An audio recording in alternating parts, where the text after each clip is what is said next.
বংগৰ কণ্ঠশিল্পী মৰ্মিতা মিত্ৰক লৈ অসমৰ জনপ্ৰিয় কণ্ঠশিল্পী ঋতিশা শৰ্মাই দিলে এক বিশেষ মন্তব্য।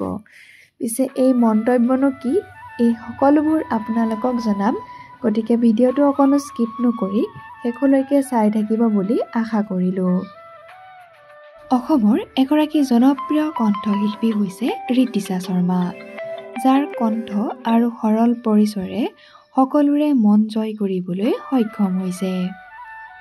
ইতিমধ্যে বহু জনপ্ৰিয় গীতত কণ্ঠদান কৰিছে কণ্ঠশিল্পী ঋতিশা শৰ্মাই।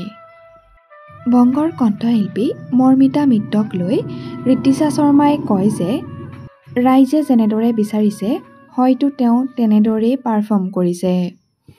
অসমীয়া কণ্ঠশিল্পীও যদি ৰাইজে বিচৰাৰ দৰে তেনেকৈ কাম কৰে হয়তো তেওঁলোকেও ভাল পাব।